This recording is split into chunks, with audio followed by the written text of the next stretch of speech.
Municipal de Lisboa promove um laboratório clandestino de venda de energia solar aos vizinhos. E isso pode ser feito se não tiver dinheiro.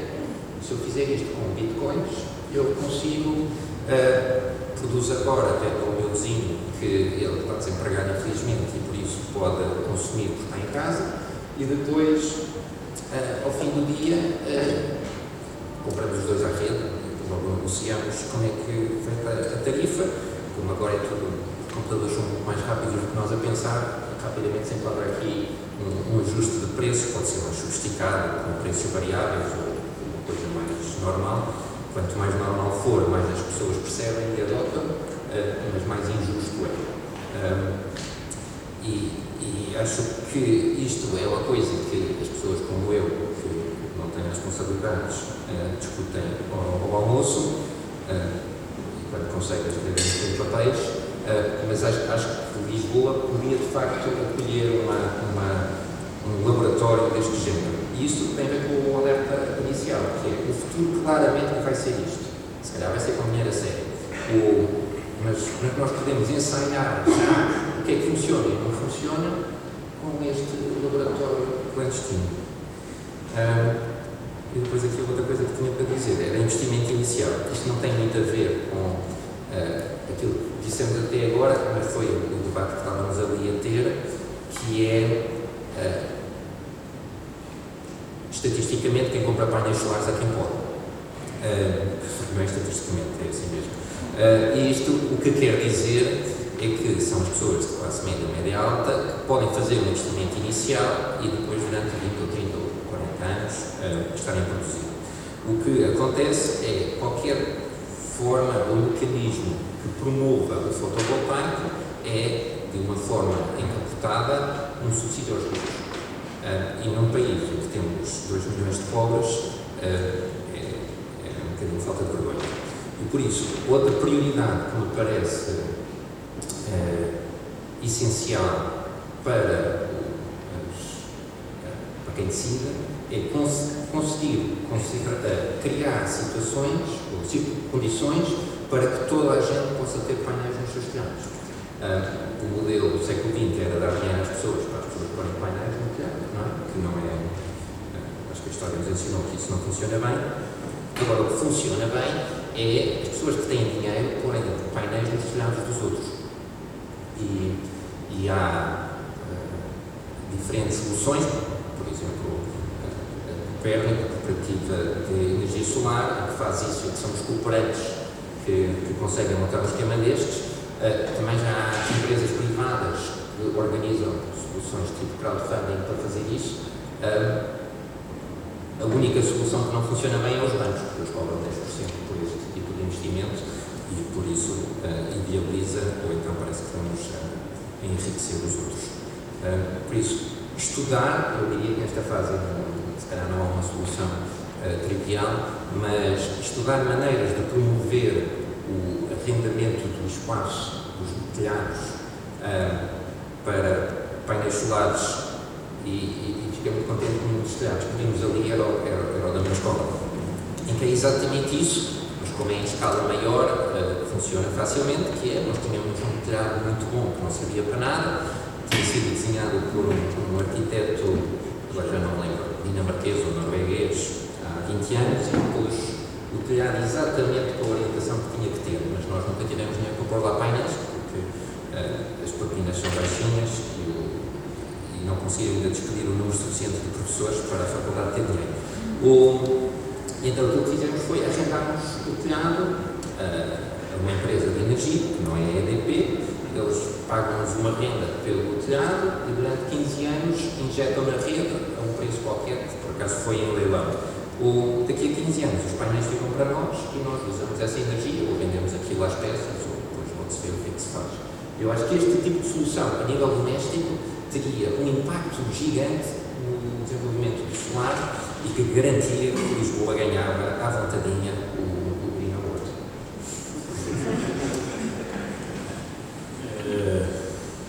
Há muitos conceitos que temos aqui a tocar e não sei, não tenho claro que toda a gente esteja a seguir.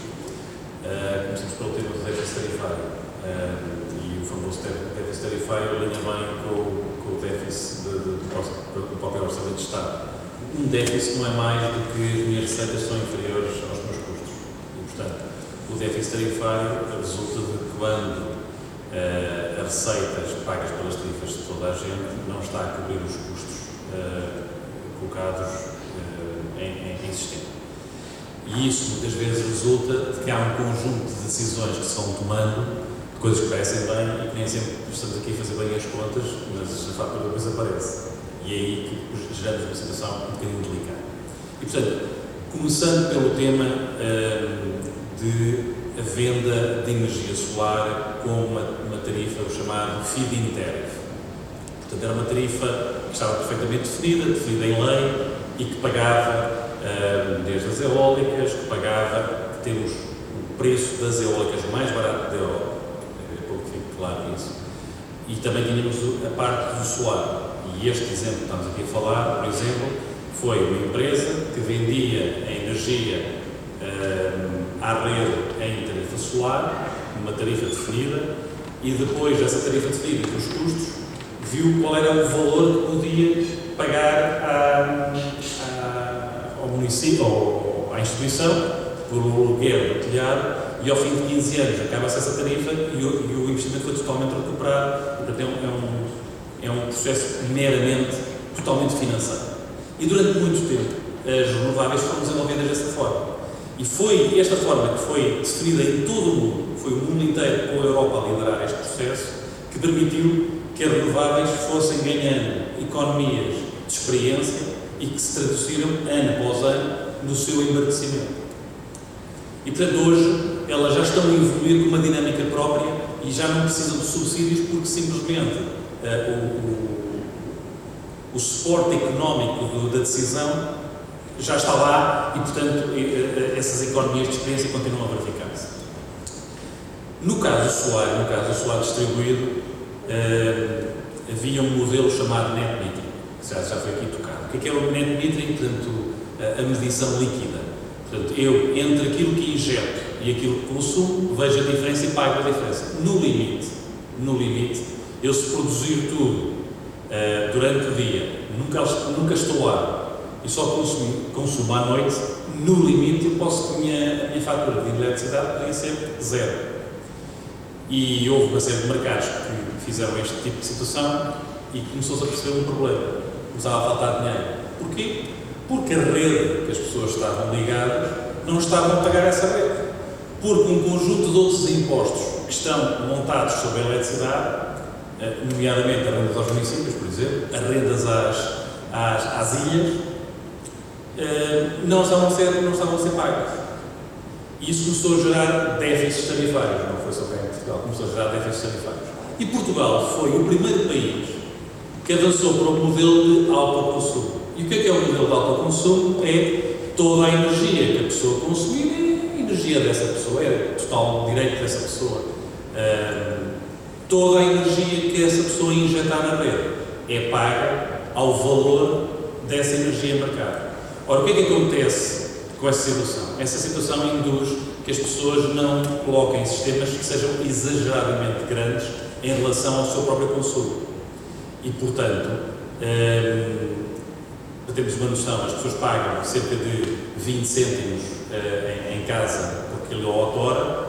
Se injetarem na rede, podem receber 4 ou 5 cêntimos, portanto, 4 vezes menos. Significa que o retorno daquele investimento é 4 vezes mais longo de receber, já não é tão interessante. Portanto, isto induz que o sistema tinha que ser um sistema proporcional ao consumo do cliente. Mas esse é quando? Se falar no combustível fóssil, a gasolina, tem um preço bastante mais alto.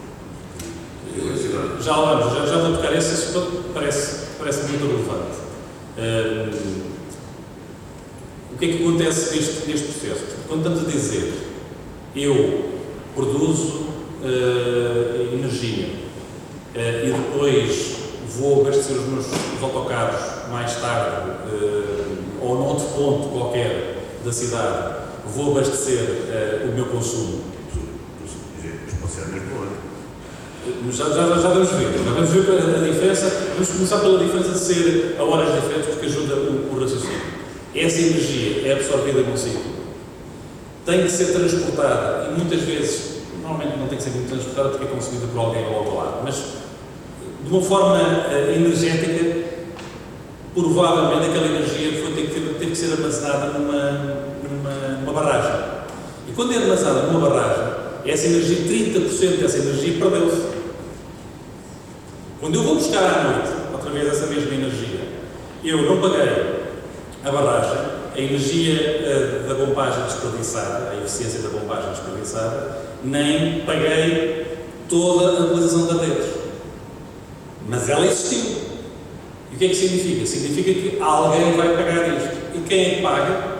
Quem não está a cuspir a partir dos seus pais. Deixa-me só fazer esta. Vamos certo sobre isso. O problema é este.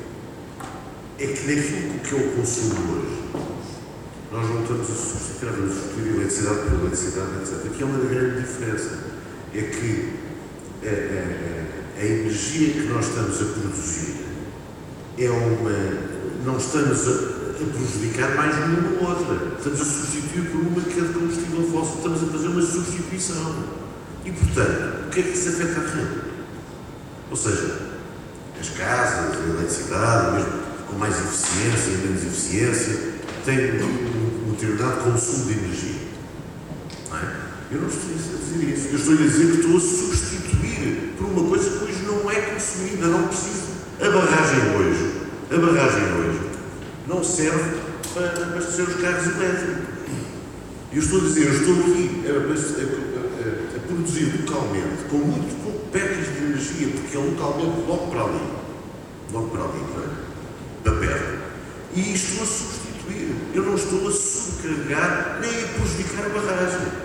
O que o senhor engenheiro está a dizer, bom, mas é que eu assim podia produzir muito mais na barragem, para ir abastecer os carros elétricos. Eu estou a dizer, mas não é preciso. Vou fazer mais uma barragem. E isso não é preciso, porque eu posso produzir aqui localmente com muito perca de energia e não estou a prejudicar a rede. É que eu ainda não percebi, mas já vai. Eu queria só, portanto, acrescentar talvez antes de ir a essa questão, portanto, referir outro calão. Falámos no net metering, mas hoje fala-se mais até no net billing. Portanto, não é, portanto, o balanço da energia. O net metering é muito interessante porque o net metering, portanto, o mesmo contador, enfim, nos contadores antigos, portanto, andava por um lado e andava por outro. Agora já não são assim, mas, portanto, conta e desconta, o mesmo contador. No net billing já não é assim. Portanto, o net billing, portanto, eu já posso me introduzir, portanto, aquilo que o Sr. Engenheiro estava a referir, que é, e que temos que todos pagar, portanto, que é a utilização, portanto, da rede. Portanto, nós vamos ter que sempre ter, portanto, algum custo, porque a rede, portanto, está lá e, no fundo, é como se fosse a portagem da estrada, portanto, quer dizer, é inevitável, a gente tem que ir para ali, portanto, tem que pagar, portanto, a portagem, portanto, e teremos sempre que pagar essa rede. E, portanto, não só porque ela, portanto, custou a instalar, mas como ela tem uma manutenção. E depois, aqui é a questão da penalização que isto que poderia eventualmente traduzir-se, portanto, a introdução de mais renováveis. Claro, quando nós introduzimos mais renováveis e são, portanto, fontes variáveis, e como eu tenho sempre que compensar, como estávamos a falar, portanto, temos sempre que ter um balanço sempre ao segundo, digamos, portanto, entre aquilo que produzimos e aquilo que consumimos, nós vamos ter forçosamente que ter as tais medidas, portanto, de flexibilidade, portanto, as tais interligações. E agora, aqui pode-se idealizar uma questão, portanto, por exemplo, a região de Lisboa. Nós podíamos considerar a região de Lisboa como uma região onde tentamos fazer esse balanço nulo e, portanto, tentar com que, quando nós introduzimos renováveis numa determinada região, essa introdução não pese para a região ao lado, ou seja, desse modo, E mais linhas. eu evito precisamente, portanto, os tais investimentos adicionais, portanto, em linhas adicionais, pela introdução, portanto, é de todo tem todo o sentido, então, que eu coloque mais renováveis e associe essa colocação de mais renováveis à introdução tanto de sistemas de armazenamento como o veículo elétrico. Portanto, eu acho que é uma conjugação perfeita, tanto o veículo elétrico e a introdução de renováveis. Portanto, desse ponto de vista, até do ponto de vista da gestão da rede, portanto, é importante. Nós temos um estudo, portanto, que estamos a pensar em elaborar precisamente para uma determinada região, nós portanto, em que pesamos isso tudo, ou seja, fazemos, portanto, a análise, portanto, de uma determinada região, portanto, sabemos quais são as fontes, portanto, que podemos introduzir ou queremos introduzir nessa região, e estamos a tentar ver qual é a capacidade de veículos elétricos que podemos introduzir, de forma a que essa região não pese para o resto. Portanto, eu estou a tentar analisar essa região como se fosse quase uma zona isolada, portanto, uma zona isolada do resto da rede. Deixa-me ter aqui um ponto que nós estamos a falar de produção solar e depois estamos a falar de mobilidade. E eu gostava mais de falar de mobilidade, porque como digo, eu venho de painéis solares, portanto, estou à vontade, mas eu queria falar mais de mobilidade para se entender a relevância da mobilidade em N vertentes. E a mobilidade é talvez onde nós ainda estamos bastante mais longe do que pensamos estar. Para todos teres uma noção, a melhor previsão que existe para carros elétricos em 2040 é na ordem dos entre 25% a 40%. É um número francamente baixo. E, de facto, só politicamente é que se consegue tomar uma série de iniciativas para acelerar este processo. E é vital acelerar este processo. Porque a eletrificação do transporte traduz numa efetiva descarbonização, retirar carbono das emissões, reduz o consumo de energia primária entre 2 a 3 vezes. Isto é, as pessoas não têm noção, mas um carro tem um rendimento de 25%.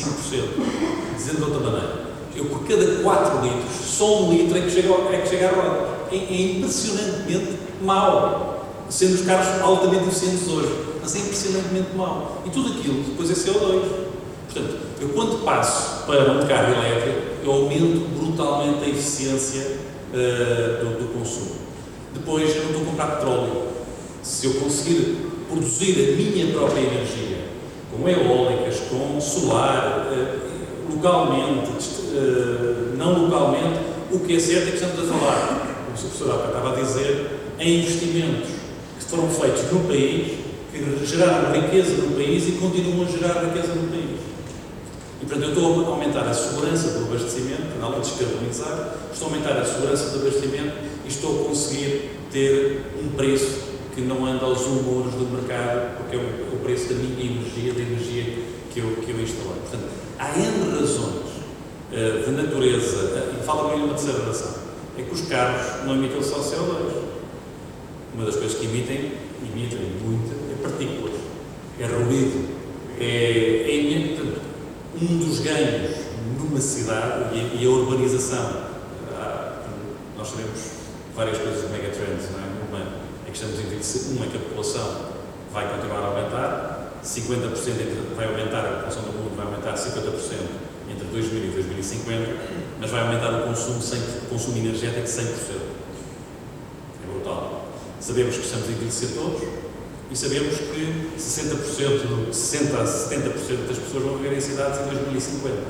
Nós vivemos com um problema, que é o problema que não dá para ter carros. Não dá para ter carros. E aí se liga enquanto a mobilidade elétrica é uma mera alteração tecnológica de mobilidade, a verdadeira alteração fundamental de mobilidade é a mobilidade autónoma. E eu aconselho a todos que estejam interessados neste tipo de temas que vejam o estudo da OCDE, feito com a cidade de Lisboa. Portanto, o estudo é muito interessante porque a cidade de Lisboa, paradoxalmente, era a cidade com melhor informação de trânsito da Europa. E pegaram nessa informação e fizeram uma simulação de o que é que acontece, o que é que os carros autónomos podem introduzir na cidade. E eles diziam que o maior problema que os seus vereadores vão ter é ver o que eu vou fazer com os espaços livres do parque de estacionamento e das avenidas muito grandes.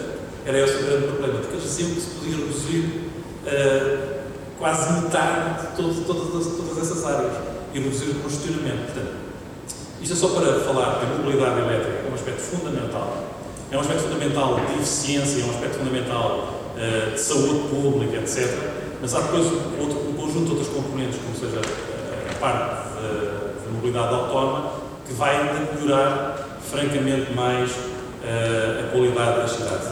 E falar muito da mobilidade, mais estamos agora a falar nestes pormenores que têm racionais e implicações económicas muito relevantes e distributivas muito relevantes, que importa discuti-las, mas se calhar não estarmos a olhar para, de facto, o que verdadeiramente interessa. O que verdadeiramente interessa é reduzir as emissões e as partículas emitidas pelos autocarros e caminhões. Professor, já agora? Tá. Eu depois passava, depois desta intervenção ao público, para fazer algumas perguntas. Eu queria dizer uma coisa relativamente à discussão anterior do mundo da eletricidade, que é uma coisa que foi dita, mas foi subtil e por isso vou sublinhar só para clarificar, que é, se eu tenho painéis, estou a produzir em excesso e estou a introduzir na rede, o meu vizinho, essa aqui está a lâmpada, não é? O meu vizinho, desliguei a minha lâmpada e, portanto, sobrou um bocadinho de eletricidade, injeto na rede, ela não vai ter que ir à barragem, a menos que toda a gente esteja a acender a mesma lâmpada ao mesmo tempo. O que vai acontecer é que vai para o meu vizinho.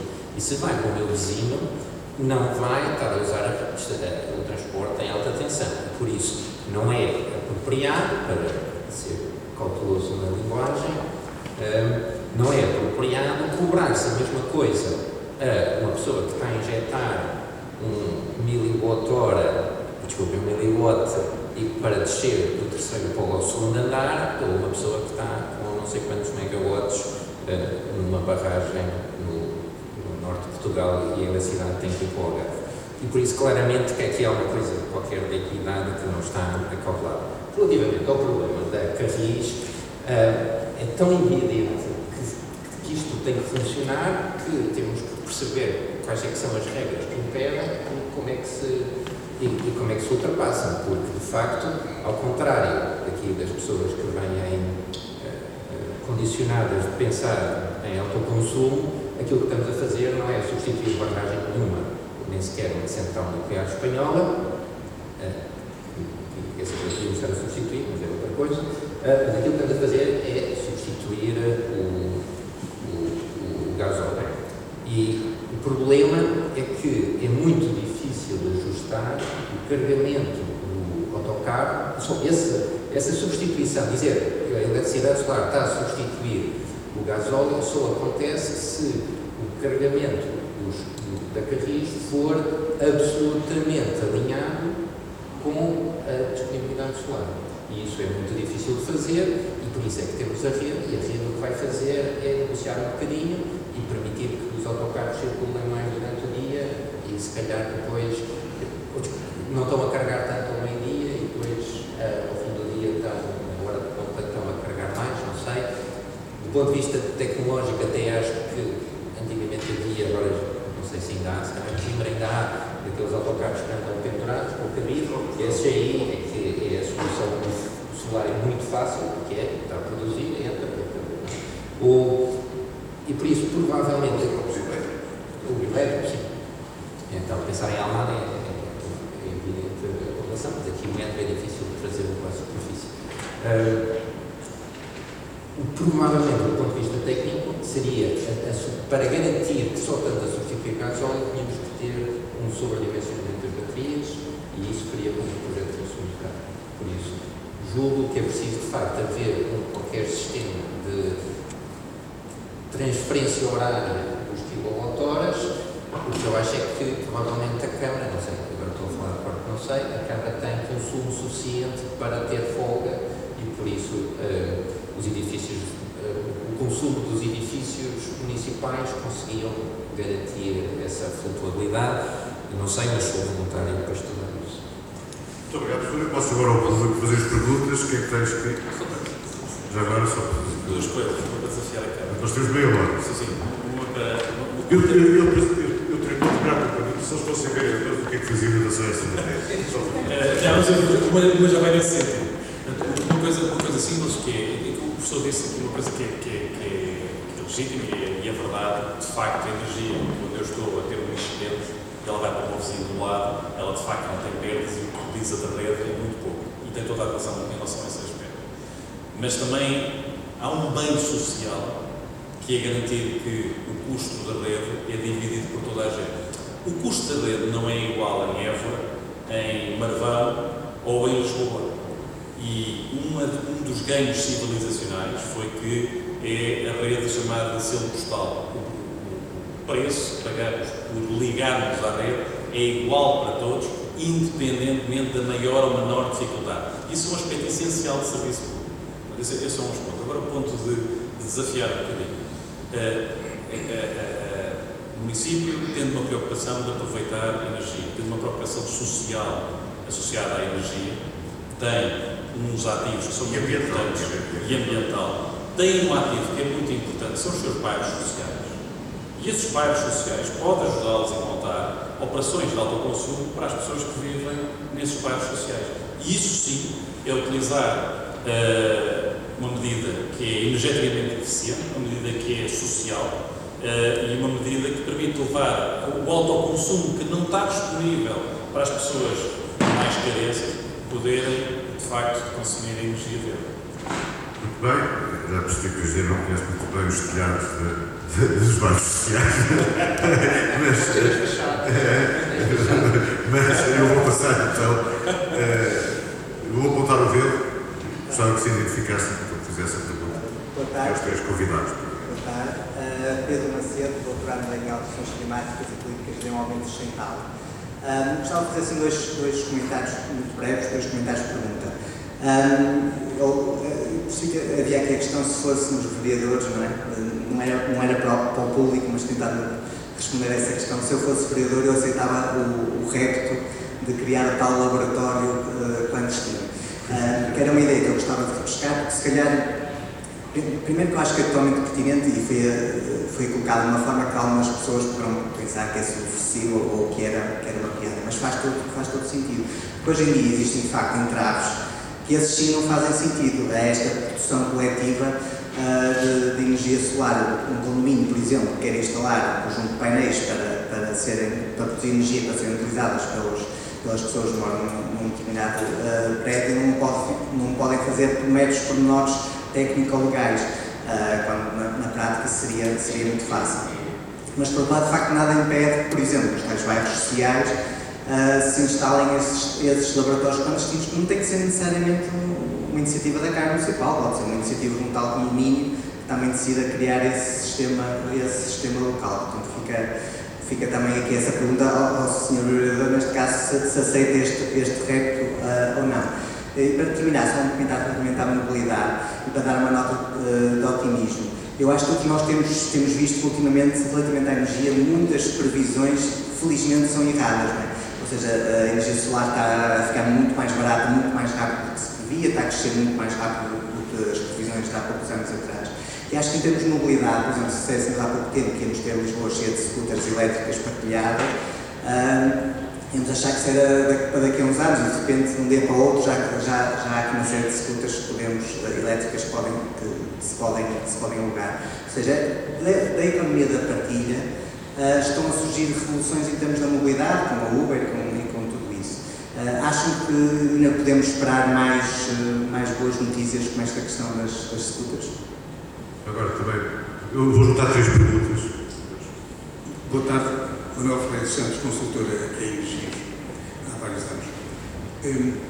Antes de mais, eu queria fazer aqui uma pequena correçãozinha sobre o déficit tarifário. Eu fiz um estudo há 2 ou 3 anos sobre como é que o déficit tarifário apareceu. E cheguei à conclusão, ao contrário do pessoal, que o déficit tarifário é provocado pelas energias fósseis. Porquê é que é provocado pelas energias fósseis? Quando o sistema foi elaborado 2006, 2007, 2008, 2009, ponto essencial, pressupor-se que as energias renováveis iriam satisfazer o aumento do consumo e as energias fósseis iriam manter sempre a base do diagrama no modelo de 2004, 2005, 2006. O que acontece? 10 anos depois, nós temos o consumo igual ao consumo que tínhamos há 10 anos. Ou seja, as energias renováveis foram comer a parcela das energias fósseis. E as energias fósseis, da EDP, as energias fósseis salvaram-se, seguraram-se. Como é que se seguraram? Foram buscar cogeração 600 milhões de euros. Foram buscar cais de conectos 600 milhões